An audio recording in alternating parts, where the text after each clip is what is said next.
A bill making the sale of designer drugs a felony has recently been approved by Minnesota Governor Mark Dayton. That ban doesn't go into effect until August 1st, but some Northland physicians say that date can't come soon enough as synthetic drug-related ER visits continue to escalate. Billy Wagner reports.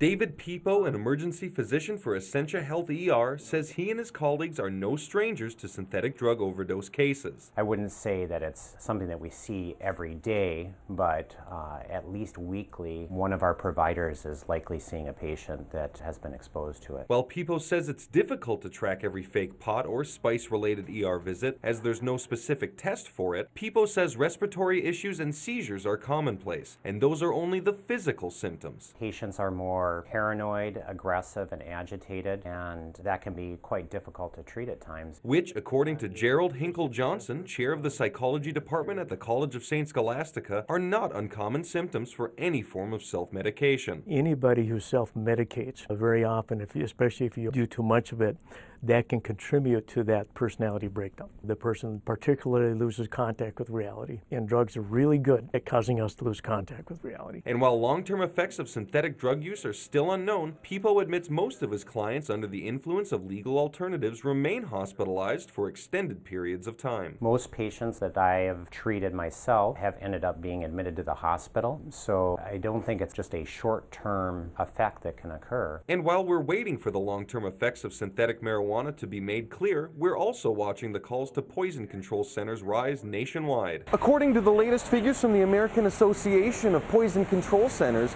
January and February of 2012 have seen over 600 synthetic drug-related calls to poison centers each month, nearly double that of each month last year.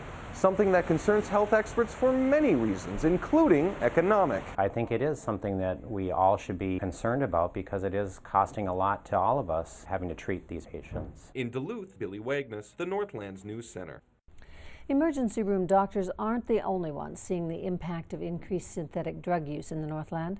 Police officers say they're encountering problems on a daily basis involving people using synthetic drugs. Joining us now to talk about this issue a little bit more is Duluth Police Lieutenant Steve Strasek, and thank you so much for coming in today, Lieutenant. How big a problem are we talking about here? Well, we've seen a significant increase in police calls and police issues down on the Superior Street area. We have staffed to try to address those issues with overtime officers to try to curb some of the incidents that are coming up on a daily basis. What we've seen is an increase in violence, in disturbance calls, in erratic behavior in some of the suspects out on the street. We've also seen an increase in violent acts that are kind of spill off from that specific area into, say, the Holiday Center and other parts of the downtown area where we've had robberies and assaults that are linked back to either addictions to synthetic cannabinoids or the use of and the impact on the judgment of these people. Well, you talked about addiction. Are these drugs as addictive as the real thing? I believe they are, and one of the problems or one of the things that we're trying to assess right now is that we don't have any long-term studies that speak specifically to synthetic cannabinoid abuse. It's kind of a new drug on the scene, and we can't go back decades to assess what the impact has been physically and mentally on the users. So short-term, what we can say is that the things that we've observed are, of course, violence, erratic behavior, hallucinations, medical issues that are related to it. But I suspect that over the long term, we're going to find some even more dramatic issues coming out of this. Historically, drug-addicted people steal to keep, in their habit. Are you seeing that? Is there more crime with people stealing and panhandling to get money to buy these drugs to which they may or may not be addicted?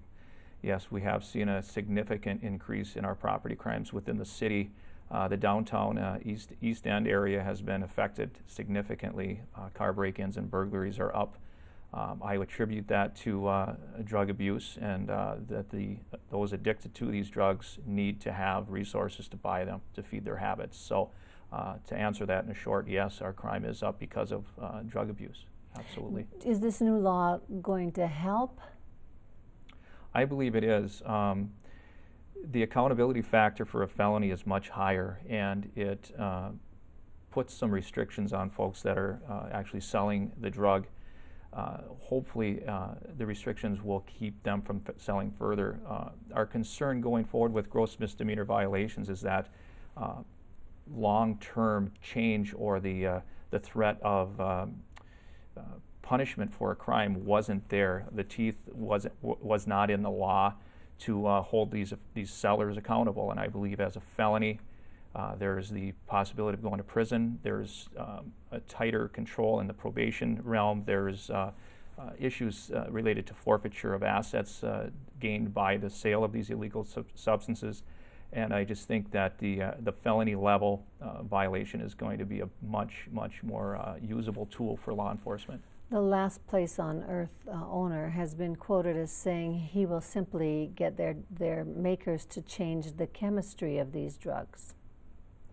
And that's very true, and we've seen that happen already. However, the law does address analogs, and within that law, it's in layman's terms, it basically covers two areas where the pharmacological effects on the body and the structure of the chemical itself, if they're consistent with compounds that are already identified as synthetic cannabinoids, then you are also going to be held responsible for selling those items as if it were the real thing. So I believe the analog statute, despite the fact that these manufacturers can alter the chemical, I think the analog part of the statute will affect that as well, or impact it as well. Well, we'll be watching to see what happens. August 1st is when this new law takes effect, and we'll see if it indeed does make a difference. Thank you very much for coming in today. I appreciate it. You're welcome. All right, when we come back now, we're going to talk with a Duluth businessman who has made millions selling synthetic drugs and says he has a right to keep on selling them even after August 1st. Last Place on Earth owner Jim Carlson will join us after the break.